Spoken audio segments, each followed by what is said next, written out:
Okay madam.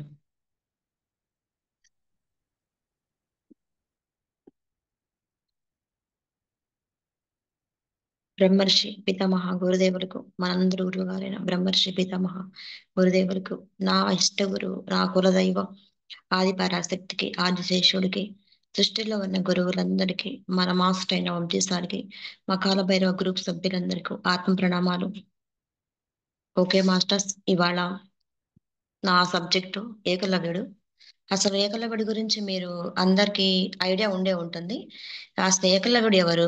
ఆయన కుడి చేతి బొటన వ్రేలు ఎందుకు గురువు గారు స్వీకరించారు? గురుదక్షిణగా ఆయన ఎందుకు అడిగారు ద్రోణాచార్యులు వారు? అది ఈ విషయాలు తెలుసుకుందాం. ఏకలవ్యుడు అసలు మనకి ఏం చెప్పాలనుకుంటున్నాడు అరుణా మేడం ద్వారా? ఉమ్, ఈ అరుణా మేడంకి ఎంతో జ్ఞానాన్ని వాళ్ళతో డైరెక్ట్ గా మనకు అందించిన అరుణా మేడం గారి కృతజ్ఞతలు. ఏకలవ్యుడు మనకి అసలు ఏం చెప్పాలనుకుంటున్నారు? ఆయన మనకి ఏం నేర్పించాలనుకుంటున్నారు? ఒక్కసారి ఆయన మాటల్లోనే విందాము. ఏకలవ్యుడు చాలా మందికి నా గురించి చాలా కొంచెం తెలుసు. గురుదక్షిణగా కుడి చేతి బొటవ్రేలు ఇచ్చే తాను అన్నది వాస్తవమే. ఇచ్చేస్తానన్నది వాస్తవమే. కానీ మీకు అందరికీ తెలిసింది కొంత కథ మాత్రమే. ఇవాళ ఈ పుస్తకం ద్వారా మీకు ధ్యానం గురించి నా గురించి చెప్పాలనుకుంటున్నాను. మాస్టర్ ఏకలవ్యుడు అసలు తన కుడి చేతి బొటన వ్రేలు ఎందుకు గురుదక్షిణగా ఇవ్వబడింది, తర్వాత ఆయన ఏం జ్ఞానాన్ని అందివ్వాలో మనకి తెలియజేస్తున్నారు. అయ్యా, నేను ఒక కొండజాతి తెగకు చెందిన వాడిని. మేము పాలకులం. మా తెగలో నా తండ్రి గొప్ప యోధుడైన రాజు. ఆయన చంపబడ్డారు. చనిపోయే ముందు నేను ఇంకా గొప్ప యోధుని కానంత వరకు బాగా పరిపాలించలేనని, ప్రజాక్షేమ సరిగ్గా చూడలేనని అభిప్రాయపడ్డాను. నేను కేవలం యోధుడిగా మరింత శిక్షణ పొందాలనే కాదు, గురుకులానికి వెళ్ళి పరిపాలన, ఆత్మజ్ఞాన విషయాలు మరిన్ని కోణాల నుంచి నేర్చుకోవాలి కూడా అని ఆయన కోరుకున్నాడు. మాస్టర్స్, ఆయన ఏమనుకున్నాడు ఏకలవ్యుడు? ఒక బాణసంచారం కాకుండా, ఒక వేట మాత్రమే కాకుండా, ఆయన ఒక గ్రూప్ లీడర్ గా ఉండి పరిపాలన చేయాలి. వాళ్ళ తెగకు ఉన్న సమస్యలు ఉంటాయి కదా, సమస్యలు. అయితే ఆ సమస్యలు పరిష్కరించాలి. అసలు పరిష్కరిస్తానా లేదా, నేను చేయగలుగుతానా లేదా, నేను ఈ సాధన చేయగలుగుతానా లేదా అని ఆయన కొంచెం సందేహపడ్డారు. నా తెగ వాళ్ళందరికీ నా ప్లాన్ విని భయం వేసింది. నేను అలాంటి వాటిని తావివ్వకూడదని వాళ్ళు కోరుకున్నారు. కానీ నిష్ఠాతుడైన రాజుగా ఉండటంలోని లాభాలు తెలిసిన వాడిని కావటం వల్ల నేను అన్నీ నేర్చుకోవాలనుకున్నాను. ఈ అవగాహనతోనే నా వాళ్లకు మరింత మెరుగ్గా సాయపడాలనే ఉద్దేశంతో గురు ద్రోణాచార్యుల దగ్గరికి ప్రయాణం అయ్యాను. ఓకే, ఆయన గట్టిగా నిర్ణయించుకున్నాడు. నా తెగకి బాగా హెల్ప్ చేయాలి, సమస్యలు పరిష్కరించాలి, నేను ఒక జ్ఞానసిద్ధి పొందాలి, ఒక గురుదక్షిణగా నాకంటూ ఒక గురువు గారు కావాలి, ఆయన దగ్గర ఉండి ఈ విద్య నేర్చుకుంటూ ముందుకెళ్ళిపోదాము అనుకున్నారు. కానీ ఆయన ఫ్రెండ్స్ అందరూ అసలు నువ్వు అలా చేయగలుగుతావా లేదా అని కొంచెం సందేహంగా మాట్లాడుతున్నా, ఈయన మాత్రం ఒక గురువు గారి దగ్గరికి వెళ్ళి నేర్చుకొని విద్యను అభ్యసించాలని ఏకలవ్యుడు గట్టిగా పట్టుబట్టాడు. అప్పటికే అశ్వత్థామతో తన తల్లితో బాగా పరిచయం ఉన్నందువల్ల వాళ్ళంటే నాకు ఓ రకమైన అభిమానం ఉన్నది. కానీ ద్రోణాచార్యని కలవటం మాత్రం అది మొదటిసారి. అక్కడికి నేను చేరుకున్నప్పటికీ గాయపడ్డ ఏనుగు ఒకటి చాలా గందరగోళం సృష్టిస్తుంది. దాని బారి నుంచి ఎలాగోలా కొరకు కాపాడాను. ద్రోణాచార్యులు కొడుకుని కాపాడాను. ఇట్లా ద్రోణాచార్య దగ్గరికి వెళ్దామని నిర్ణయించుకున్నారు ఏకలవ్యుడు. అయితే దారిలో మధ్యలో ఒక మొదటపు ఏనుగు, అది ఎవరొస్తున్నా వాళ్ళని చంపేయటం, పొడి చేయటం చేస్తుంది ఆ ఏనుగు. తర్వాత ఆయన బా ప్రయాణం మధ్యలోనే తన శిష్యుడైన ద్రోణాచార్య కొడుకుని కూడా ఆపదలో ఉన్నప్పుడు ఈ ఏకలవ్యుడు కాపాడాడంట. ఈ ఏనుగుని నేను వంచిన విధానానికి సంతోషపడి ఆయన చదువు చెబుతున్న చోటకి నేను ప్రవేశించడానికి అనుమతి ఇచ్చారు. అంతేకాదు, ఆధ్యాత్మిక పురోగతికి, సాటి వాళ్ళు ఉద్ధరణకు ఉపయోగపడే అన్ని రకాల విద్యలను నేర్పుతానని ఆయన నాకు వరం ఇచ్చారు. దానిలోకి నేను ఎదుగుతున్న పరిపాలన విషయాలు కూడా వస్తాయి. ఎప్పుడైతే ద్రోణాచార్యులు మన గురువుగారి దగ్గరికి వెళ్ళి విద్య నేర్చుకోవాలి, అభ్యసించాలి, మా తెగకు ఒక రక్షణగా ఉండాలి అని ఎప్పుడైతే ఈయన అనుకున్నారో, ఆయన దారి మధ్యలోనే ద్రోణాచార్యుల కొడుకుని రక్షించి, ఆ గేదె బారి నుండి ద్రోణాచార్యుల కొడుకుని రక్షించి, గురు మనసులో ఒక స్థానాన్ని సంపాదించారు. ఒక పరీక్ష పెట్టారు. ఆ పరీక్షలో ఆయన నెగ్గారు కాబట్టి, గురువుగారి దగ్గరికి వెళ్లి మాట్లాడి, ఆయన శిష్యుడిగా స్వీకరించిన తర్వాత, ఓకే. నీకన్ని విద్యలు నేర్పిస్తాను ఏకలవ్య. నువ్వు ముందుకు పోతావు అని చెప్పారు. అంతేకాకుండా ప్రాపంచిక విషయాలు ఏదైనా సరే, ఆత్మజ్ఞానం కూడా అన్ని కోణాలు నువ్వు పొందుతావని గురువుగారు ఏకలవ్యుడికి మాట ఇచ్చారు. ఆ రోజుల్లో అడవిలో మేము నివసించే ప్రాంతంలో చాలా కొంతమంది బ్రతుకుతూ ఉండేవారు. మా అడవి అంతా క్రూర మృగాలమయంగా ఉండేది. అందుకనే ఎలాంటి జంతువునైనా మచ్చిక చేయటం నాకు వెన్నతో పెట్టిన విద్య. సరదా కూడా. ఆకలి ఉన్న సింహాన్నైనా, పులి అయినా కూడా మచ్చిక చేసేయగలను. జంతువులకు సంబంధించినంత వరకు ఏ పనైనా నాకు తేలికే కానీ, నా గురువు దగ్గరున్న ఇతరులకు ఒకానొక జంతువుని మచ్చిక చేయటం అనేది ఆలోచన కూడా కష్టమైన విషయం. ఎప్పుడైతే మన ఏకలవ్యుడు ద్రోణాచార్యుల దగ్గరికి వెళ్లి విద్యను అభ్యసించడం స్టార్ట్ చేశారో, ఓకే. జంతువుని మచ్చిక చేయటం. అంటే అది తప్పదు కదా వాళ్ళకింకా. జంతువుల్ని వేటాడి చంపితే గాని వాళ్ళకి ఆ విద్య రాదు. కానీ తప్పదు కాబట్టి ఆయన నేర్చుకున్నారు. ఆయన అదే చెప్తున్నారు. కానీ తప్పదు కదా! జంతువులు చంపటం అంటే చిన్న విషయం కాదు. కానీ తప్పదు కదా! అన్నట్టుగా ఆయన ఆలోచన పడి ఆ విద్యను నేర్చుకోవడం స్టార్ట్ చేశాడు. అది ఎలాగున్నా, ఇతరులకున్న నాకొక విషయం కలిసి వచ్చింది. అదేమిటంటే, అధికంగా సంతోషించిన గురువు శిష్యునికి ఏదైనా ఇస్తాడు అన్నది సాధారణ సూత్రం. అదే విధంగా ద్రోణాచార్యులు తనకు జరిగిందంతా నాకు నేర్పాలని అనుకున్నారు. కానీ అర్జునుడు తాను ఒక్కడే గురువు. తాను ఒక్కడే గురువుగారికి అమిత ప్రీతిపాత్రుడిగా ఉండాలనే కోరిక బలంగా ఉండటంతో, తాను తప్ప ఆ స్థానంలో వేరే వాళ్ళని ఊహించాను కూడా ఊహించలేకపోయాడు. ఎప్పుడైతే మన అర్జునుడు మనకు తెలుసుగా అర్జునుడంటే శ్రీకృష్ణ పరమాత్మ అర్జునుడు. మన గీతోపదేశం చేస్తుంది కృష్ణ కృష్ణ పరమాత్మ ప్లస్ అర్జునుడు ద్వారా మనకి భగవద్గీతను భూలోకానికి అందించబడింది. అర్జునుడు అంటే మీ అందరికి ఐడియా ఉంది. అయితే ఏకలవ్యుడు తన దగ్గర మన ఏకలవ్యుడే కాకుండా అర్జునుడు కూడా విద్య నేర్చుకుంటూ ఉండేవాడు. అయితే ఆయనేమనుకున్నాడు అర్జునుడు, ఓకే. గురువుగారి దగ్గర నేనే ఉండాలి. నేనొక్కడినే విద్య నేర్చుకోవాలి. నాకే ముందు స్థానం ఇవ్వాలి. నాకే ప్రథమ స్థానం ఇవ్వాలి. నేను తప్ప ఎవరికీ ఆ విద్యను అభ్యసించడానికి వీల్లేదు అని అర్జునుడు మనసులో అనుకుంటాడు. ఓహో! నేనే ఉండాలి అని గట్టిగా మనసులో అనుకుంటూ ఉంటాడు అర్జునుడు. వెంటనే తన గురువు నాకు ఇస్తున్న ప్రాధాన్యతను చూసి జీర్ణం చేసుకోలేక తన గురువును ప్రక్కకు తీసుకువెళ్ళి, "గురువుగారు, మీ శిష్యులందరిలోకి నన్ను అమిత జ్ఞానవంతుడని చేస్తానని ప్రతిజ్ఞ చేశారు. మర్చిపోయారా? ఏమైంది మీ ప్రతిజ్ఞ? మిమ్మల్ని చూస్తుంటే ఇవాల్టి పునాది మీద రేపు అనేది ఉండేటట్లు కనపడటం లేదే. నేర్చుకోవాలని నా శ్రద్ధ గురించి తెలిసి కూడా మీరు ఈ కిల్లుని పంపియటానికి ప్రయత్నించటం లేదు. ఎందుకని?" అని అడిగేశాడు. అడుగుతున్నారు మన అర్జునుడు ద్రోణాచార్యులని. "గురువుగారు, మీరు నాకేం మాటిచ్చారు? నాకేం చెప్పారు? మరి ఎందుకు అతనికి ఇంకా ప్రాధాన్యత ఇస్తున్నారు ఏకలవ్యుడికి? మరి పంపించేస్తా ఉన్నారు అడవి నుంచి. మరి పంపించేయలేదేంటి? నేనే కదా నేర్చుకోవాల్సింది. అందరికన్నా ఒక ముందుండాలి. నువ్వు బాగా మంచి శిష్యుడివి అని మీరు చెప్పారు కదా! మరి ఏమైంది మీ మాటలు? ఎందుకు ఏకలవ్యుడిని ఇంకా మీరు ప్రోత్సహిస్తున్నారు? ఇంకా మాట్లాడుతున్నారు? ఇంకా ఎందుకు పంపియలేదు?" అని ఈ గురువుగారితోటి అర్జునుడు మాట్లాడతాడు. అప్పటి వరకు అర్జునుడు కానీ, ఏ ఇతర శిష్యుడు కానీ, నా గురువు మనసులోకి రాలేదు. తన కొడుకు రక్షించబడ్డాడు అన్న ఆనందంలో మునిగి తేలుతున్నాడు. ఆయన ఆ పరిస్థితుల్లో అర్జున్ని ఆ మాట అనేసరికి ఆయన బిత్తరపోయాడు. వెంటనే ఆయన అంత విద్య తన దగ్గర నేర్చుకోవటానికి నేను తగనని, నాకు అర్హత లేదని చెప్పి నన్ను పంపించేశాడు. చూసారా మాస్టర్స్, అర్జునుడు గూడా ఒకప్పుడు హ్మ్. యోగి అయ్యాడు. కానీ అంతకుముందు ఏం చేశాడు అర్జునుడు?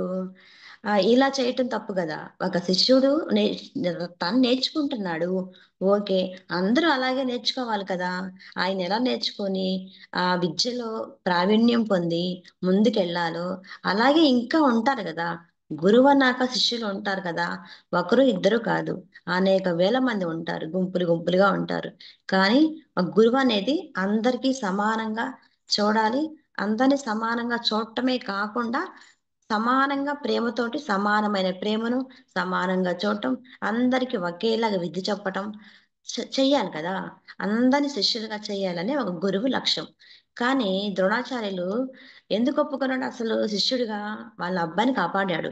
అందుకని శిష్యుడిని శిష్యుడిగా తీసుకోవటానికి ఒప్పుకున్నాడు. కానీ ఎప్పుడైతే అర్జునుడు గురువుగారి మనసుని పాడు చేశాడు. ఏంటి గురువుగారు ఏం మాట్లాడుతున్నారు?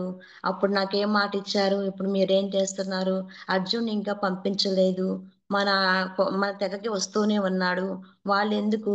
వాళ్ళు తక్కువ జాతి వాళ్ళు కదా! వాళ్ళెందుకు? వాళ్ళకంత ప్రాధాన్యత మీరెందుకివ్వాలి? నేను కదా ఉంది. నేను కదా శిష్యుడిని అని మాట్లాడటం వల్ల గురువుగారి మనసులో ఒక భావన కలిగింది.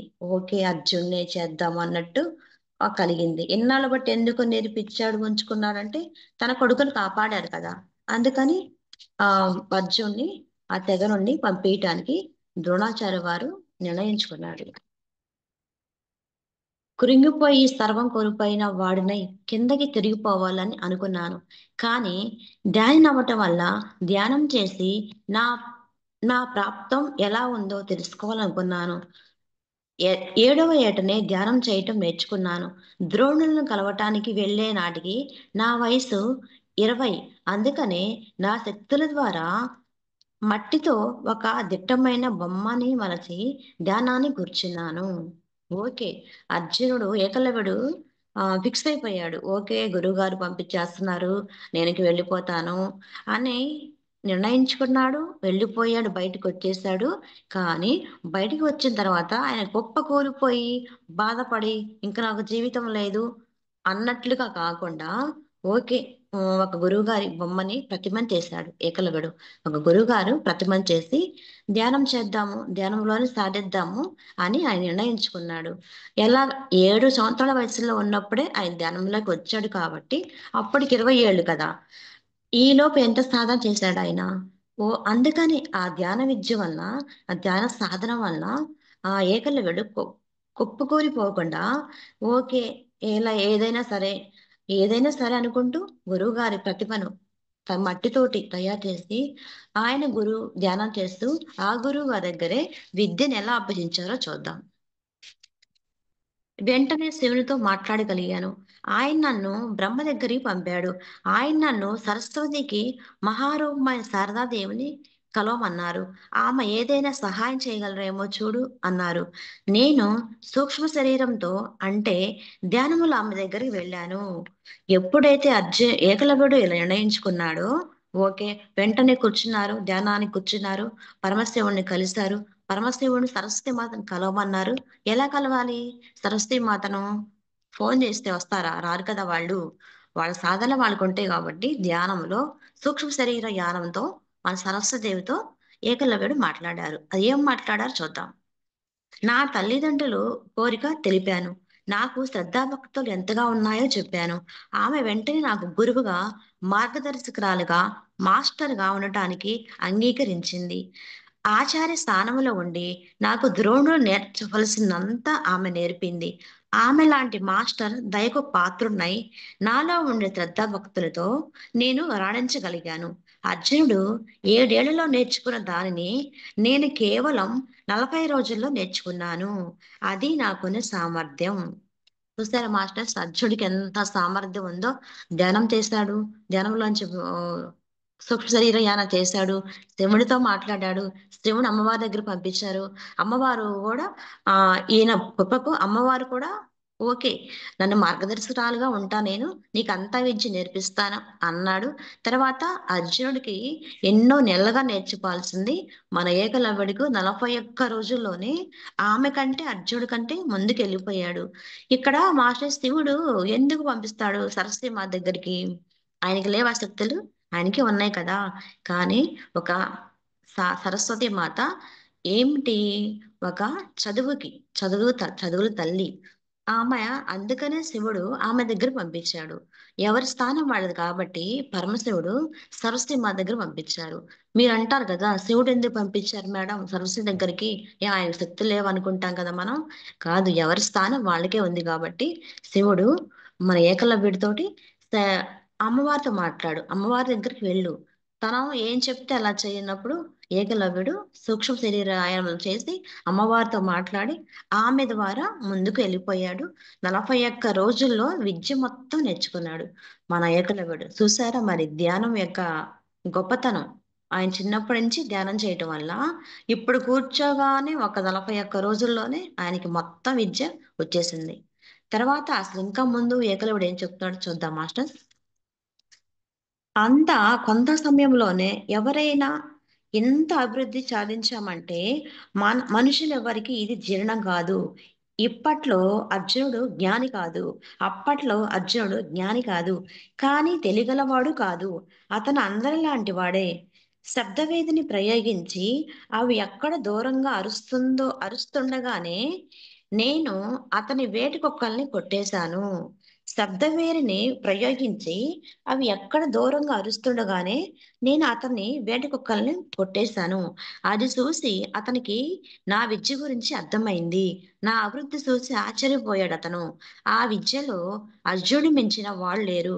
సహజంగానే అతను నాకు ఆ విద్యను ద్రోణులు తన మాట నిలబెట్టుకోవడం కోసం చాటుగా నేర్పి ఉంటారు అని అనుకున్నాడు.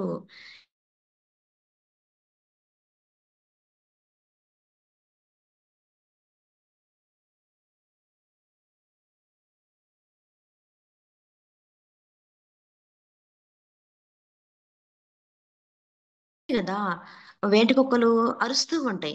అలా అరుస్తుండే లోపే మన ఏకలవ్యుడు ముందుకు వచ్చి శబ్దమేరి మోగించడం వల్ల అర్జునుడి కన్నా ముందుగా వచ్చేవాడు. అర్జునుడు వచ్చే లోపే ఈయన ఇంకా ముందుగా వచ్చి చేయటం వల్ల తను ఆ ఫీల్ అవుతున్నాడు. ఆ ఏకలవ్యుడు అర్జునుడు ఫీల్ అవుతున్నాడు. ఏంటా ఇతను ఈ గురుగారి దగ్గర ఎప్పుడు ఈయన విద్య నేర్చుకున్నాడు, పంపించేస్తారు కదా తెగ నుంచి, మరి ఈ ఏకలవ్యుడు ఎప్పుడు నేర్చుకున్నాడు ఈ విద్యనంతా అని అర్జునుడు ఫీల్ అవుతూ ఉంటాడు. కానీ అతనికి తెలియదు కదా, ఈయన ధ్యానంలో కూర్చొని శివుడితో మాట్లాడి అర్జునుడితో మాట్లాడి ఇదంతా చేస్తాడని మన అర్జునుడికి తెలియదు కాబట్టి ఏకలవ్యుడు 41 రోజుల్లోనే ఈ విద్యనంతా పొంది ఆ శబ్దవేరి మోగేయటం వరకు ఎక్కడో ఉన్న క్రూరమృగాలు వచ్చేసరికి ఈయన అర్జునుడి కంటే ముందుగా ఏకలవ్యుడు మ్రోగించేవాళ్ళు. అప్పుడు అర్థమైంది, ఓహో, ఈ ఏకలవ్యుడు గురువుగారు పంపించేశారు కదా, చాటు నేర్పించారేమోలే అని అర్జునుడు అనుకుంటున్నాడు. తన అర్జున పక్షపాతం రుజువు చేసుకోవటానికి ఏమైనా చేస్తాను అన్నాడు. అప్పుడు ఆ టక్కరి అర్జునుడు తనకు ఏకలవ్యుడంటే అసహ్యమని, అందు కారణం అతను ఇంత గొప్పగా వేటాడగలమోనని చెప్పి ఆయనే కనుక నిజమైన గురువైతే ఏకలవ్యుని బొటవ్రేలు అడగమన్నాడు. దానివలన ఆ ఏకలవ్యుడి జన్మలో విల్లంబులు పట్టలేడు. అనాలోచితంగా ద్రోణులు అర్జునుడు అందించిన దానికి వెంటనే సరే అన్నాడు. తాను ఏ పనికి అంగీకరిస్తున్నారో కూడా ఆయన ఆలోచించలేదు. మనిషిలో అహం తలెత్తినప్పుడు మనిషి తన మౌలికమైన ఆలోచన సామర్థ్యాన్ని ఈ రకంగా పోగొట్టుకుంటాడు. చూస్తారు మాస్టర్స్, అర్జునుడు ఏం చేశాడో, ఆ గురువుగారి దగ్గరికి వెళ్ళి, గురువుగారు నాకు గురుదక్షిణ ఏంటి, నాకు ఇలా చేసేస్తారా, ఇంకా గట్టి పట్టుబడతాడు. పట్టుబట్టి మీరు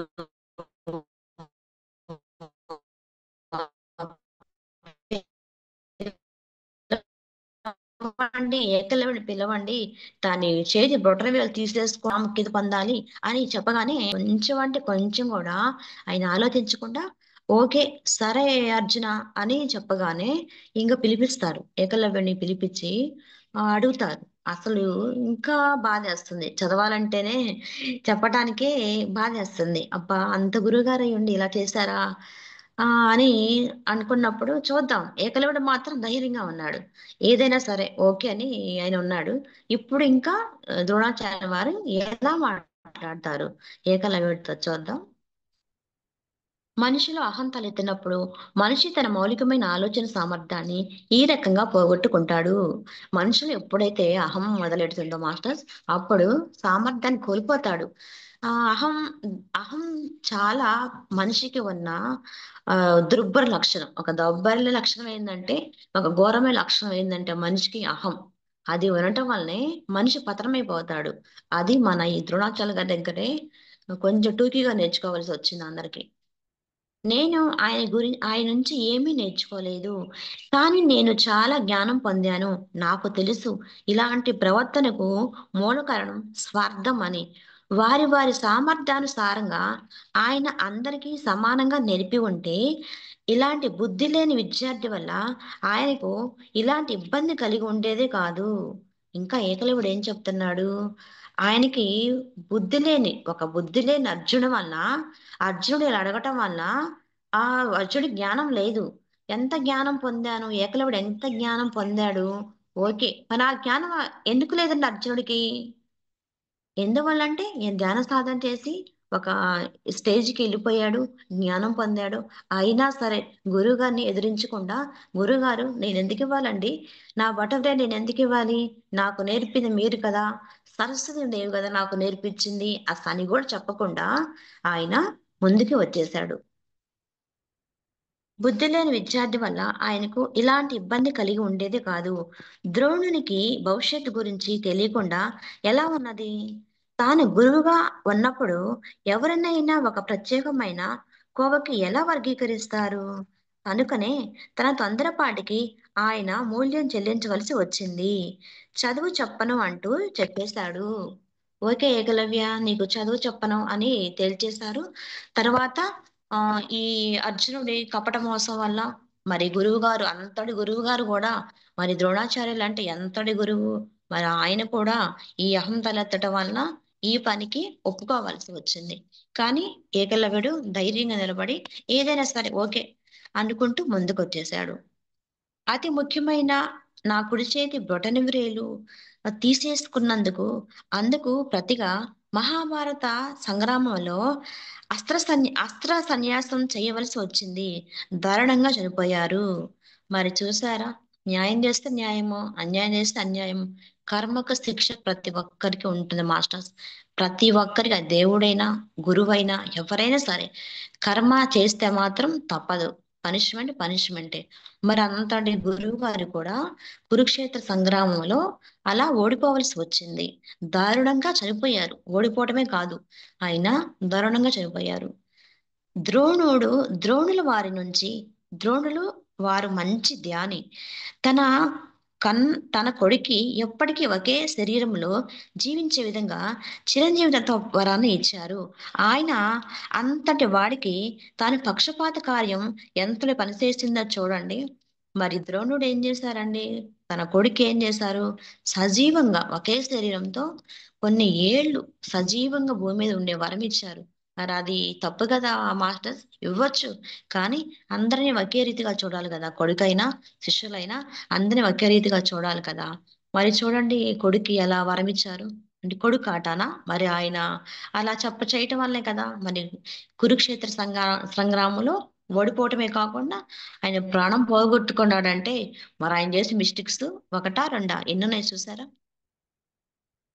అది అతన్ని ఆలోచింపనీయకుండా చేయటమే కాకుండా, ఇతరుల పట్ల సానుభూతి కలగకుండా కూడా చేసింది.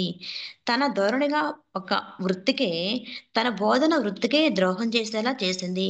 నిజానికి ఆయన చాలా గొప్ప టీచరు. చదువు నేర్పటంలో ఆయన ఓర్పు, ఆయన శైలిలో ఆయన సుప్రసిద్ధులు. చూసారా మాస్టర్స్ ఆయన చదువు నేర్పటంలో బాగా ప్రావీణ్యం పొందిన గురువు ద్రోణాచార్యులు.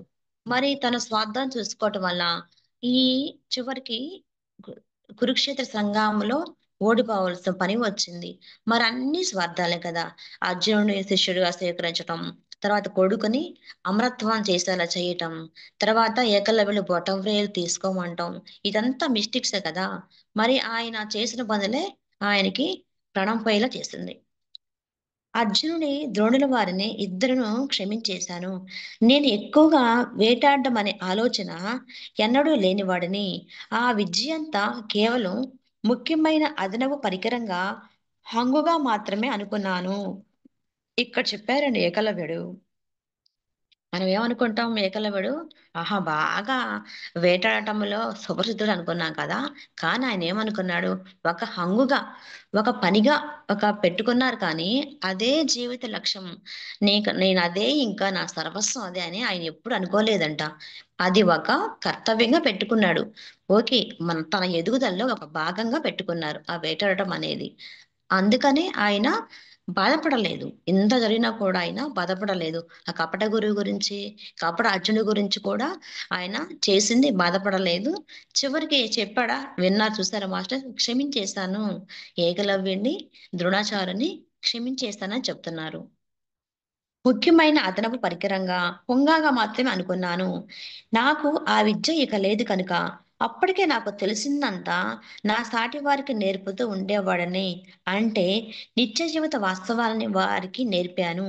వాటితో మేము చాలా ఆనందంగా, సంతృప్తిగా బతికాను. అప్పటికే ఆయనకి ఒక లెవెల్‌కొచ్చేసాడు కాబట్టి, ఒక సామాన్యుడిగా బ్రతకాలనుకున్నాడు కాబట్టి, ఓకే. వేలు లేకపోయినా కూడా తను ముందుకు వెళ్ళిపోయి చాలా హుందాగా హ్యాపీగా బతకాలనుకునేవాడు. బతకాలనుకుంటున్నాడు. బతికాడు కూడా.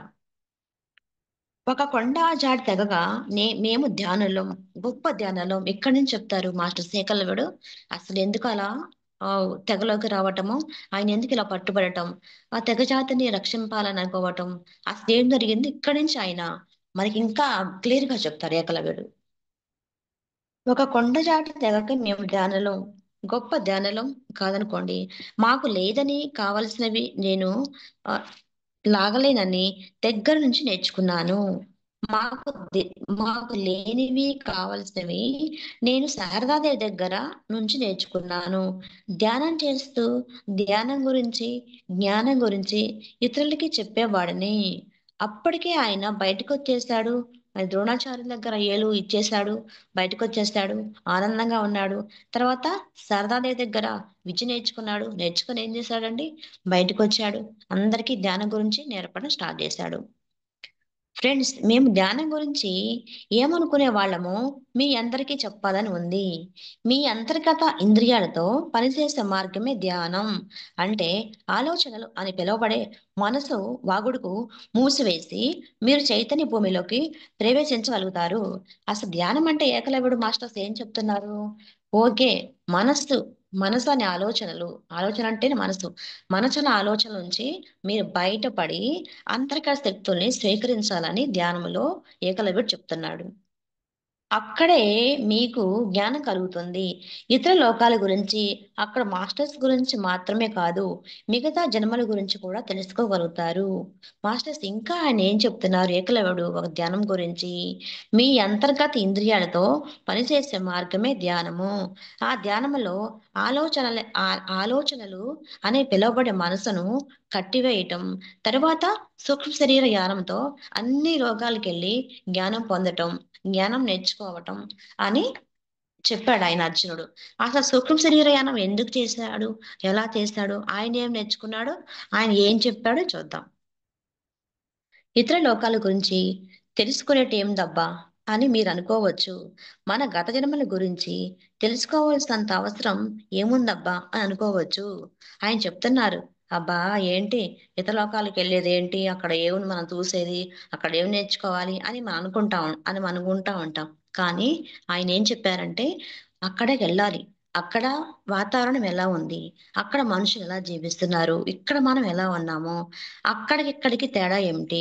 మనం ఏం నేర్చుకోవాలి? మనం ఈ శరీరం ఎందుకు తెచ్చుకున్నాము? ఏ ఉద్దేశం తెచ్చుకున్నాము? మనం ఆ లక్ష్యం కోసం శరీరం తెచ్చుకున్నాము. అసలు మనం ఆ లక్ష్యంలో ఉన్నామా లేదా? మన లక్ష్యానికి దగ్గరగా ఉన్నామా లేదా? మనం ప్రాణం పోయేంతలో మన గోల్ చేరుకుంటామా లేదా? అన్న విషయాలు తెలియాలంటే మాస్టర్స్ మన సూక్ష్మ శరీరయానం చెయ్యాల్సిందే. చేసి అక్కడ జ్ఞానం నేర్చుకుంటూ వచ్చే లాస్ట్ టైం లేదు గదా! జ్ఞానం అంటే ఏముందండి? నేర్చుకుంటాము. ఓకే. అక్కడ లోకాలు ఇలా ఉన్నాయా? మన భూలోకంలో ఇలా ఉన్నామా? ఇలా ఉండకూడదు. ఇలా ఉండాలి అని ఒక మనకి ఇంగిత జ్ఞానం ఉంటుంది. ఎప్పుడైతే మన ఈ ప్రాసెస్‌కొచ్చామో, మన కర్మ ధ్యానం మనకి అదృష్టంగా వంశీసారి ఇవ్వటం వల్ల, మనం ఈ మార్గంలో ఉన్నాం కాబట్టి, మన జన్మలు చూసుకుంటూ, కర్మలు చూసుకుంటూ, పైలోకాలను చూసుకుంటూ, అక్కడ జ్ఞానం పొందుతూ, ఇక్కడ జ్ఞానం పొందుతూ బ్యాలెన్స్ చేసుకోవటం. అక్కడికి, ఇక్కడికి ఎలా ఉంది? ఏంటబ్బా స్పెషలు? అక్కడేముంది అనుకోకుండా, మనం కొంచెం గర్వం ఆహ్, వెళ్ళకుండా, మనం అహంలోకెళ్ళకుండా, ముందుగా ఒక సూచన. అదే ఏకలవుడు గూడా చెప్తున్నాడు. ఇతర లోకాల గురించి తెలుసుకునేదేముందబ్బా అని మీరనుకోవచ్చు. మన గత జన్మల గురించి తెలుసుకోవాల్సినంత అవసరం ఏముందబ్బా అని అనుకోవచ్చు. ధ్యానం ద్వారా ఇతర లోకాల గురించి తెలుసుకోవటం చాలా ముఖ్యం. ఎందుకంటే, మనం ఆ లోకాల్లోకి వెళ్ళగలుగుతాం. అక్కడ ఉండేదంతా చూడగలుగుతాం. అక్కడ ఉండేవాళ్ళు ఎలా జీవిస్తారో అర్థం చేసుకోగలుగుతాం. వాళ్ళు బాగా అభివృద్ధి చెందారా లేదా? వాళ్ళేం తింటారు? అసలు తింటారా లేదా? ఇక్కడ బ్రతుకుతున్న వాళ్ళతో మాట్లాడుకోగలుగుతాం కూడా. ఈ వివరాల్లో కొన్ని మీకు చెప్తాను. అక్కడ వాళ్ళతో అక్కడికి వెళ్ళటం, చూడటము, జ్ఞానం పొందటం కాకుండా అసలు వాళ్ళక్కడ ఎలా జీవిస్తున్నారు? ఏం తింటున్నారు? ఇక్కడ మనం ఏం తింటున్నాం? ఇక్కడ మన సాధన ఎలా ఉంది? వాళ్ళక్కడ ఏం చేస్తున్నారు? అక్కడ వాళ్ళ కాడ మనం ఎలా నేర్చుకోగలుగుతాం? ఏం నేర్చుకోవాలి? సరే నేర్చుకుంటాము, వెళ్తాము. అక్కడ వాళ్ళతో మాట్లాడాలంటే మనం అసలు ఎళ్తామా? మాట్లాడగలుగుతామా? అంత శక్తి మనకుందా అనుకుంటాం గదా! కానీ ఏకలవ్యుడు మాట్లాడేవాడంట అక్కడ వాళ్ళతో గూడా. ఇప్పుడు మీరంటున్న లోకం గురించి మరింత బాగా అర్థం చేసుకోగలుగుతారు మీరు. ఇప్పుడు ఈ జీవితం గురించి అవగాహన ఏర్పడటంతో, ఈ లోకంలో మీకు ఎదురయ్యే పరిస్థితుల వల్ల మరింత సమతల అవగాహన ఏర్పడుతుంది. ఇప్పుడు భూలోకంలో ఉన్న మానవ ప్రవర్తన పట్ల, అక్కడున్న మనుషుల ప్రవర్తన పట్ల అవగాహన అంటూ సమతుల్యం ఏర్పడుతుందంట. అదే గదా మాస్టర్‌మర్స్ కావాల్సింది. ఏదొచ్చినా బ్యాలెన్స్ చేసుకోమంట. కష్టానికి, సుఖానికి 2 సమంగా తీసుకోవాలి. కష్టమొచ్చిందనే డీలా పడిపోకుండా, ఏదో చేరుకున్నాము, ఏదో పొందాము, ఏదో కోట్లాస్తి వచ్చిందని పొంగిపోకుండా, కుంగిపోకుండా సమతుల్యంతో ఉంటామని ఇక్కడ మనకి ఏకలవ్యుడు చెప్తున్నారు. చూసారా మాస్టర్స్ ఏకలవ్యుడు ఎంత బాగా చెప్తున్నారు.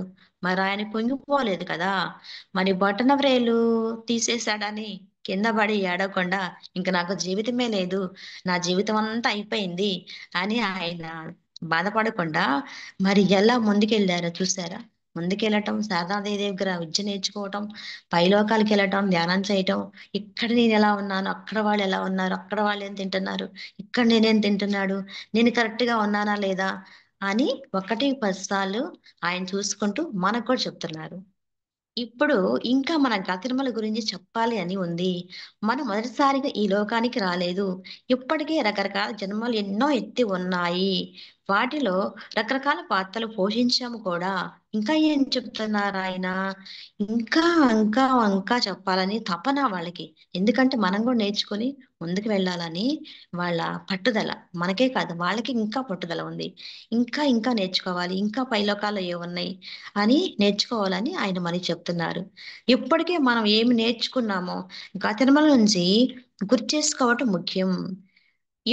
ఈ జన్మ నుంచి కొత్త విషయాలు, కొత్త జీవిత కోణాల గురించి నేర్చుకోవటానికి ప్రయత్నించాలి. ఇది ముఖ్యమే. ఓకే. మాస్టర్స్ అయిపోయింది. వచ్చేసాము. టైం అంతా వేస్ట్ చేసుకున్నాం అనుకోండి. చూద్దాం. ఏమైంది? ఇక్కడి నుంచైనా, ఈ క్షణం నుంచైనా మనం ధ్యానం చేసి, జ్ఞానం పొందుతూ, బ్యాలెన్స్ చేసుకుంటూ, పైలోకాల్లో ఉన్న వాళ్ళ గురించి తెలుసుకుంటూ, సూక్ష్మ శరీర యానం చేస్తూ, ఆత్మజ్ఞానం పొందాలని ప్రతి నిత్యం, ప్రతిరోజు మనకి తపన ఉండాలి మాస్టర్స్. తపన ఉండాలి. ఇవాళ గడిచిపోతుంది. ఈ రోజు అయిపోతుందంటే, వామ్మో! ఇవాళ అయిపోతుంది కదా! ఈరోజు. ఇవాళ శనివారం అయిపోతుంది. మరి ఎంత సాధన చేయాలి? సజ్జన సాంగత్యం ఎంత చేయాలి? స్వాధ్యాయం ఎంత చేయాలి? ఎంత ధ్యానం చేయాలి? మన రోజు వేస్ట్ అయిపోతుందంటే తిరిగి ఈ రోజుని మనం తీసుకురాలేం కదా! ఎవరైనా తెస్తారు మాస్టర్స్? ఎవరు తీసుకురాలేరు. ఒక రోజు గడిచిపోయిందంటే, ఆ రోజుని, ఆ నిమిషాన్ని, ఆ క్షణాన్ని ఎవ్వరూ తీసుకురాలేదు. మనం నేర్చుకోవటానికి వచ్చాము. నేర్చుకోవాలి. కానీ మనం ఇక్కడ అంతా ఈ మాయా ప్రపంచంలో పడిపోతున్నాము. లెగిస్తే తల్లి, బిడ్డ, ఇల్లు ఇదే చూసుకుంటున్నాము.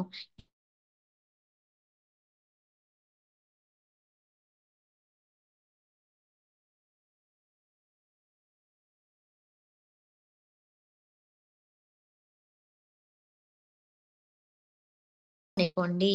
అలా కాకుండా మీరు ధ్యానులు కావాలని ప్రయత్నిస్తున్నట్లయితే ధ్యానం ద్వారా ఏమేమి నేర్చుకోవాలో గుర్తుపెట్టుకోండి.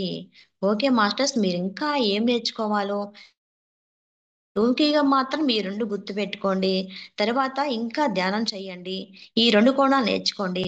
అలా కాకుండా ధ్యానం ద్వారా ఏవే నేర్చుకోవాలో గుర్తుపెట్టుకోవటం, రాసుకోవటం అని చేయమంటున్నారు. అదెలాగంటే మాస్టర్స్, ఇప్పుడు ఈ సంవత్సరం ఉంది. 2025 సంవత్సరం వచ్చింది మనకి. కానీ మరి ఈ సంవత్సరం ఇప్పుడు ఏ నెలలో ఉన్నాం? ఆగస్టు నెలలో ఉన్నాం. జనవరి నుంచి ఆగస్టు వరకు మనం ఎంతవరకు నేర్చుకున్నామో, ఏం నేర్చుకున్నాం? టూకీగా అంటే ఒక లెక్కగా రాసి పెట్టుకోవటం. ఓకే. జనవరిలో ఇది నేర్చుకున్నాను. ఇది పోగొట్టుకున్నాను. నాలో ఈ లక్షణం పోగొట్టుకున్నాను. ఫిబ్రవరి, మార్చి, ఏప్రిల్ ఈ నెలలో ఇది నేర్చుకున్నాను. ఇంతసేపు ధ్యానం చేశాను. ఇంత సాధన నేర్చుకున్నాను. ఇంత బయటకొచ్చేసాను. ఓకే. ఈ ధ్యానం వల్ల ఇంకా ఇవాళ గంట సేపు ధ్యానం చేశాను. రేపు ఇంకొంచెం టైం పెంచుకోవడం. ఉండే కొద్దు మనం ధ్యానంలో లీనమైపోవటం. చేసే కొద్దీ ఆలోచనలు కంట్రోల్ అవుతూ ఉంటాయి. మనం ఒక్కసారిగా ఆలోచనలు అవ్వవు. కానీ వస్తున్న ఆలోచనలు గమనిస్తూ ఉంటే ఆటోమేటిక్ ఆలోచనలు తగ్గిపోతాయి.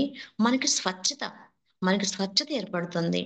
ఏర్పడటం వల్ల దీని మీద మనకి ఇంట్రెస్ట్ పోతుంది. ఈ బాహ్య ప్రపంచం మీద ఉన్న శ్రద్ధ తగ్గిపోతుంది. అంటే పూర్తిగా మానేయటం గాదు. సంసారం వదిలి వెళ్ళమంటం కాదు. పిల్లల్ని వదిలి, భర్తను వదిలి వెళ్ళమంటం కాదు. అలా వదిలేసి కూర్చొని ధ్యానం చేయటం కాదు.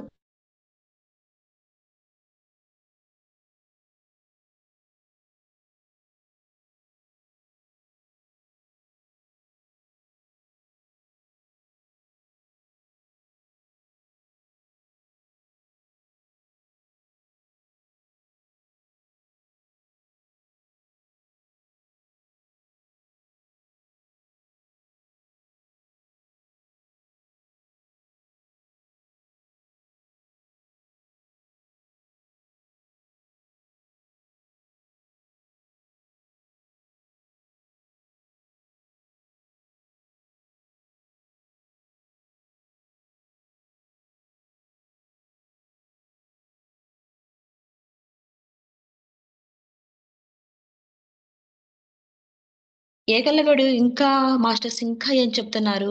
మనకి ఇంకా ఏకలవ్యుడు ఇంకా చెప్తున్నారు. ఆయన పొందిన జ్ఞానాన్ని మనకి ఇంకా నేర్పాలని చూస్తున్నారు.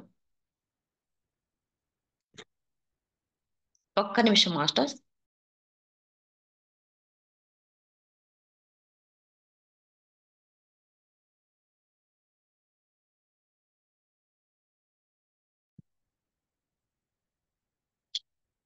సారీ మాస్టర్స్, కరెంట్ పోవటం వల్ల ఒక్క నిమిషం డిస్టర్బ్ అయిపోయింది. ఇంకా మనకి ఏకలవ్యుడు ఏం చెప్తున్నారు చూద్దాం మాస్టర్.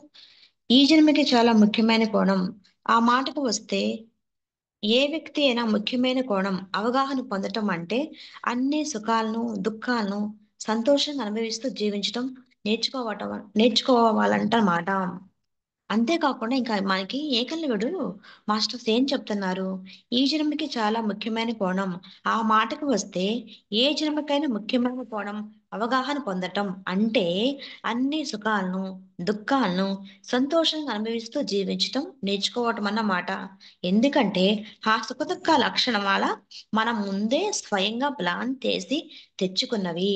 ఇందాక మనం అనుకున్నట్టుగా తను చెప్తున్నారు ఏకలవ్యుడు కూడా. ఏం చెప్తున్నారు?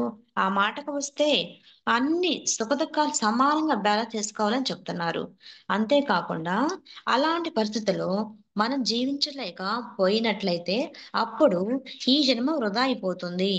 దానికోసం మనం మళ్ళీ అదే మనుషులు, అవే పరిస్థితులు ఉంటే మరో జన్మ తీసుకోవాల్సి ఉంటుంది. మాస్టర్స్, ఇక్కడ మనలో మార్పు రాకపోతే ఏం జరుగుతుంది? ఏకలవ్యుడు ఏం చెప్తున్నాడు? ఓకే, ఆ మార్పు బ్యాలెన్స్ చేసుకుంటూ మార్పులు తెచ్చుకుంటూ ఉండాలి. లేకపోతే ఎక్కడ వేసిన గొడ్డలి అక్కడే ఉంటుంది. అలా కాకుండా మళ్ళీ ఏం నేర్చుకోకుండా వెళ్ళిపోయామనుకోండి, మళ్ళీ వస్తాం భూలోకానికి. ఏదైనా నేర్చుకొని వెళితే ఇంకో పై స్టెప్. ఒకటో క్లాస్ అయిపోతే రెండో క్లాస్‌కి వెళ్ళాలి కదా! మనం ఒకటో క్లాస్‌లోకి వచ్చాం భూలోకానికి. నేర్చుకొని రెండో క్లాస్‌కి వెళ్తే మళ్ళీ మనకి జన్మ తీసుకున్నప్పుడు ఇంకో కొత్త కుటుంబం వస్తుంది. ఇంకా ఇంతకన్నా బెటర్ జీవితం ఉంటుంది. ఇంతకన్నా ఎక్కువ సాధన చేసే అవకాశం ఉంటుంది. అంతా బావుంటుంది. కానీ అలా చేయటం వల్ల బావుంటుంది. అలా లేక ఇలాగే ఒక ఇలా ఉంటే బ్యాలెన్స్ చేసుకోకుండా ఏందిలే వచ్చాము, పోయాము, తింటున్నాము, తిరుగుతున్నాము. ఇవాళ గడిచింది, ఇవాళ వండాము, తిన్నాము, అయిపోయింది. అలా కాకుండా ఒక జ్ఞానంతోటి ప్రతిరోజు ఎరుగుతూ ఉండి జ్ఞానం తీసుకుంటే అది మనకే మంచిది కదా! ముందు ముందుగా మనకే బావుంటుంది. అన్నీ తెలుసుకోగలుగుతాము. తర్వాత జన్మ కూడా మనం ఇంక బెటర్ జన్మ తీసుకుంటాం గదా! ఈ కన్నా ఇంకా బెటర్‌కెళ్ళిపోతాం గదా! జ్ఞానం అనేది ఇప్పుడేం నేర్చుకుంటున్నామో జ్ఞానం అనేది ఈ జన్మతోనే పోదు గదా మాస్టర్స్. అది ఓకే. నేను ఇక్కడ నేర్చుకున్నాను. ఇప్పుడు నేను ఇంతవరకు నేర్చుకున్న జ్ఞానాన్ని నెక్స్ట్ ఏం చేస్తా? ఇంకో జన్మలో ఇంకా బెటర్‌గా నేర్చుకుంటాను. ఈ జ్ఞానం అంతా ఎక్కడికి పోతుంది? ఎక్కడికి పోదు గదా! అలాగే ఏకలవ్యుడు కూడా అలాగా బ్యాలెన్స్ చేసుకుంటూ, నేర్చుకుంటూ వెళ్ళను చెప్తున్నారు. ఇవే పరిస్థితులు ఇదే విధంగా మళ్ళీ ఎలా ఏర్పడతాయి? అది బహు అసాధ్యం. ఎందుకంటే మీరు నేర్చుకోవాల్సిన పాఠాలు వీళ్ళకు మీరు నేర్చుకోలేదేమో కానీ, అవతల వాళ్ళు అవకాశాన్ని సద్వినియోగం చేసుకొని, వాళ్ళు నేర్చేసుకొని ఉండవచ్చు. మరి అదే పరిస్థితి మళ్ళీ ఏర్పడగలదా? తప్పకుండా ఏర్పడగలదు. ప్రకృతి నియమాల ప్రకారం వాళ్ళే మళ్ళీ రాగలరు. అయితే అందుకోసం మీరు సుదీర్ఘ కాలాన్ని ఆగాల్సి ఉంటుంది. ఇవే పరిస్థితులు, ఇవే కార్యకలాపాలు మళ్ళీ ఏర్పడే వరకు ఆగాల్సి ఉంటుంది. కనుక ఓ ధ్యాని దృష్టిలో జ్ఞానం అవగాహన ఉంటే జీవితంలో ప్రతి కోణం గురించి తెలుసుకోవటం, జీవితంలో ప్రతి పరిస్థితి నుంచి, ప్రతి సందర్భం నుంచి నేర్చుకోవటానికి తగిన విధంగా మనం ఉండటం. ఎప్పుడైతే ఈ ధ్యానం చేయటం వల్ల, జ్ఞానం పొందటం వల్ల, ఈ స్వాధ్యాయం, సజ్జన సాంగత్యం ఇవన్నీ చేయటం వల్ల, జ్ఞానం తెలుసుకోవటం వల్ల ప్రతి ఒక్కరి దగ్గర నుంచి నేర్చుకోవటం వల్ల, మనం ఒక స్టెప్ బై స్టెప్ ముందుకు వెళ్ళటం, నేర్చుకోవటం, అవగాహన చేసుకోవటం, తర్వాత మనకి బెటర్ కదా మాస్టర్స్. మనకే బెటర్ కదా! ఇవన్నీ నేర్చుకోవటం వల్ల ముందుకెళ్ళిపోతాము. అంత అవగాహన ఏర్పడుతుంది. తపన ఇంకా నేర్చుకోవాలి, ఇంకా నేర్చుకోవాలి తపన మనకి ఏర్పడుతుంది. మీ జీవితంలో మీకు ఎదురుపడే ప్రతి వ్యక్తి నుంచి మీరు నేర్చుకోగలిగినప్పుడు మాత్రమే నేను మిమ్మల్నందరినీ మెచ్చుకోగలుగుతాను. ఎప్పుడైతే మీరందరూ ఇతరుల దగ్గర నుంచి నేర్చుకోవాలని శ్రద్ధ ఉంటుందో, మరి నేర్చుకుంటారో, అప్పుడు మన మీద ఏకలవ్యుడు శ్రద్ధ చూపిస్తానంటున్నాడు. జీవితం అనేది ఒక చక్రం లాంటిది. ఆ చక్రంలో అనేక కాంబినేషన్‌లు ఉంటాయి. ఒక దాని వల్ల మరొకటి మారిపోతూ ఉంటుంది. రకరకాల సంభవాలకి అవకాశం ఉంటుంది. అందువలన మళ్ళీ అదే సమస్యలు మీరు కనపడకపోవచ్చు. కనుక అదే మనుషుల నుంచి మీరు నేర్చుకోవాల్సిన పాఠాన్ని మీరు నేర్చుకోలేకపోతారు. అవతలి వాళ్లకు మరింత దేని మీద ఆసక్తి కొత్తగా కలిగి ఉండవచ్చు. వేరే పాఠాలు నేర్చుకోవటానికి వాళ్ళు వచ్చి ఉండవచ్చు. కనుక మీరేం చేస్తారు? కనుక ఏ ఒక్కరిని మిస్ కావద్దు. ఆయనేం చెప్తున్నారు? మాస్టర్స్ అందరిని మీకు కనపడే ప్రతి ఒక్కరి గురించి మీరు వాళ్ళేం నేర్చుకోవడానికొచ్చారు? అది నేర్చుకుంటారు వాళ్ళు. కానీ మీరేం నేర్చుకోవటానికొచ్చారు? వాళ్ళ డిజైన్ వేరు, మీ డిజైన్ వేరు. అయినా సరే ఓకే. వాళ్ళిలా వచ్చారా? ఆహా! ఈ జ్ఞానం పొందాలనొచ్చారా? అందుకే వాళ్ళిలా ఉన్నారా? ఓకే. అని మనం ప్రతిరోజు ఎరుగుతూ నేర్చుకుంటూ ఉంటే మనం బ్యాలెన్స్ అయిపోతాము. తరువాత ఏకలవ్యుడు కూడా మన పట్ల శ్రద్ధగా ఉంటుందని చెప్తున్నారు. ప్రతి చిన్న చూపు చూడకుండా మనకంటే మిగతా వాళ్ళు బెటర్ మాస్టర్స్. మనమే కాదు, మనమే గొప్ప అనుకుంటాం. కానీ మీరు గమనించండి మనకంటే మిగతా వాళ్ళు కూడా బెటర్‌గా ఉంటారు. మనమే ఇంకా దీనిలో కూర్చొని ఎక్కువ మాట్లాడుతుంటాం. మిగతా వాళ్ళని చూడండి వాళ్ళు ధ్యానం చేయకపోయినా కూడా తక్కువ మాట్లాడుతుంటారు. కొంచెం చాలా డిసిప్లిన్‌గా ఉంటారు. అప్పుడనిపిస్తది అబ్బా! వాళ్ళే ఇట్లా ఉన్నారు కదా! మనం ధ్యానం చేసి రోజు ఈ సజ్జన సాంగత్యం, స్వాధ్యాయం చేస్తూ కూడా మనం ఇలా ఉన్నామేంటి? మౌనంగా ఉంటున్నాము. మనలో ఏం మార్పు రాలేదు. చూసారా వాళ్ళు ఏం చేయకపోయినా వాళ్ళు ఎంత డిగ్నిఫైడ్‌గా ఉంటున్నారు, ఎలా ఉంటున్నారని మనకొక ఆలోచన వస్తుంది. ప్రతి ఒక్కరి దగ్గర నేర్చుకోవాలని మన ఏకలవ్యుడు చెప్తున్నారు. ప్రతి ఒక్క పలాని అంగవైల్యంతో ప్రతి ఒక్క పలాని అంగవైకల్యంతో బ్రతకటం, దాని నుంచి నేర్చుకోవటమే మీ జన్మకి ముఖ్య కార్యక్రమం అని చెబుతుంటాను. ప్రతి ఒక్కరి దగ్గర నేర్చుకోవటమే ఒక మీకు ముఖ్య కార్యక్రమం. ముఖ్య జీవిత లక్ష్యమని ఆయన చెప్తున్నారు. మీ అంగవైకల్యంతో కూడా అది ఎలాంటి అంగవైకల్యమైనా సరే, చాలా మామూలుగా, సహజంగా బ్రతకటం నేర్చుకోండి. ఆహ్, ఇలా అలా ఉండాలని మీరే కోరుకున్నారు. దాని నుంచి నేర్చుకోవాల్సిన అవసరం లేకపోతే మీరసలు దాన్ని ఎంచుకొని వచ్చేవాళ్ళే కాదు. మనం ఎలా ఉండాలో కూడా భూమి మీదకి వచ్చే ముందే డిజైన్ చేసుకొని వస్తాము. కుటుంబాన్ని ఎన్నుకుంటాము, పిల్లల్ని ఎన్నుకుంటాము, తల్లిదండ్రులను ఎన్నుకుంటాము, ఎలా ఉండాలో నేర్చుకుంటాము, ఎలా ఉండాలో డిజైన్ చేసుకుంటాము, ఏ ప్రాంతంలో ఉండాలి, ఎక్కడ ఉండాలి, ఎలాంటి వాతావరణంలో ఉండాలి అని మనం ముందుగా నిర్ణయించుకొని వస్తాం కాబట్టి ఎవరిని మన సమస్యలకి, మన ప్రవర్తనకి ఎవ్వరు బాధ్యులు కాదు. మన ప్రవర్తనకి, మన బాధలకి, మన ఎదుగుదలకి మన ప్రవర్తనే కారణం. అది కూడా మనం డిజైన్ చేసుకున్న ప్రకారమే భూలోకానికి వచ్చాము. అలా వచ్చాము కరెక్ట్‌గా ఉన్నామా లేదా అని మనమే చెక్ చేసుకుంటూ ఉండాలి ప్రతినిత్యం. ప్రతి ఒవరు ఇలా ఉన్నానేంటి సరే ఎక్కువ మాట్లాడకూడదు. పత్రి సార్ చెప్తారు. ఒక మాట మాట్లాడే ముందు, నోరు తెరిసే ముందు, ఆ తినే పదార్థమైనా, మాట్లాడే మాట అయినా 1, 10 సార్లు లోపల మాట్లాడాలా వద్దా? ఇది చెప్పాలా వద్దా? అని 1, 10 సార్లు లోపల మననం చేసుకుంటే మాస్టర్స్ తక్కువ మాట్లాడతాము. మనం తీసుకునే ఎనర్జీ కూడా సేవ్ అవుతుంది. అలా గంటలు గంటలు ధ్యానం చేస్తాము. బయటికొచ్చి ఎక్కువ మాట్లాడతాము. అలా మాట్లాడటం వల్ల తీసుకున్న ఎనర్జీ మొత్తం వేస్ట్ అయిపోతుంది. అలా మాట్లాడటం వల్ల ఏమనుకుంటారు ఎదుటి వాళ్ళు? వాగుడుగాయ అంటారు మనల్ని. ఇంకా ఆమంట ధ్యానం చేస్తుందంట. ఇంకా చూడు ఎలా ఉందో. కొంచెం మార్పు రాలేదు. మనమేనయ్యం అని వాళ్ళనుకుంటారు. వాళ్ళ దగ్గర మనమే చిన్న చూపు చూస్తారు వాళ్ళు మనల్ని. మనం తక్కువ చేసుకొని మనం అయిపోతాము. ఎప్పుడైతే మనకెంత జ్ఞానం పొందినా సైలెంట్‌గా ఉంటూ, తక్కువ మాట్లాడుతూ, తక్కువ నేర్చుకోవటం ప్రతిరోజు ఏదో ఒక వారంలో ఏదో ఒక రోజు మౌనంగా ఉండటం, ఒకరోజు ఉపవాసం చేయటం, ప్రతిరోజు హద్దున సాంగత్యం, ప్రతిరోజు స్వాధ్యాయం, ప్రతిరోజు ధ్యానము చేయటం వల్ల మాస్టర్స్ మనకే మార్పులు జరుగుతాయి. అన్ని మార్పులు జరుగుతాయి. ఎంత కష్టమైనా కూడా ఓకే. నేను తెచ్చుకున్నదే కదా! అనుభవిస్తున్నాను. ఇది నేను తెచ్చుకుందే కదా! నా వాస్తవానికి నేనే కారణం. ఎవరు కారకులు కాదు. ఆ సత్యాన్ని మనం తెలుసుకుంటాము. తెలుసుకోవటం వల్ల దాన్ని ఆచరణలో పెడతాము. పెట్టాలి కూడా. ప్రతి ఒక్కరిని మనం ఎవరిని తక్కువ చేసి చూడటం, చిన్నచూపు చూడటం, తక్కువ చేసి మాట్లాడటం, అలా ఉండటం వల్ల మనం ఎదుగుదలకి కారకులం అవుతాము. ఎందుకంటే మనం తెచ్చుకున్న కాబట్టి ఈ జన్మ మనమే డిజైన్ చేసుకొని వచ్చాం కాబట్టి మన వాస్తవానికి మనమే కారకులం. ఎవరు కారకులు కాదు. ఇక్కడి నుంచి మనం ఇంత ధ్యానం చేస్తా ఏదైనా కష్టం వచ్చినప్పుడైనా సరే ఓకే. కుంగిపోకుండా మన ఏకలవ్యుడిలాగా కుంగిపోకుండా నేను తెచ్చుకునే కదా! నేనిచ్చిందే గదా! నేనప్పుడు ఆ పెయిన్ ఇచ్చానబ్బా! ఇప్పుడు నేను తెచ్చుకున్నాను అని మనం ఎరుగుతూ ఉంటూ, ప్రతిరోజు అనుకుంటూ, సజ్జన సాంగత్యం చేసుకుంటూ, స్వాధ్యాయం చేసుకుంటూ, ధ్యానం చేసుకుంటూ, ఇంతమంది మాస్టర్స్ ప్రతి ఒక్కరు మాస్టర్స్ ఏం చెప్తున్నారు? ధ్యానం, ధ్యానం, ధ్యానం. మీ కర్మలు చూసుకోవటం. ఇదే కదా ప్రతి ఒక్కరు చెప్తుంది. ఎంతమంది మాస్టర్ చెప్పినామా ఒకటే సత్యం. మాస్టర్స్ మనకి చెప్పేది ఏ ఒక్క మాస్టర్ ఎన్ని విన్నా, ఏ పుస్తకం తీసుకున్నా ఇవే మాటలు. ఇదే సత్యం. Okay masters. ఇంతటి అవకాశాన్ని ఇచ్చిన మన పత్రిజీ గురువు గారికి, వంశీ సార్‌కి, మణిమాల మేడంకు, మా కాలం భైరవ గ్రూప్ సభ్యులందరికీ కృతజ్ఞతలు. నాకింత అవకాశం ఇచ్చిన మీరందరూ జమ్ములకి వచ్చు.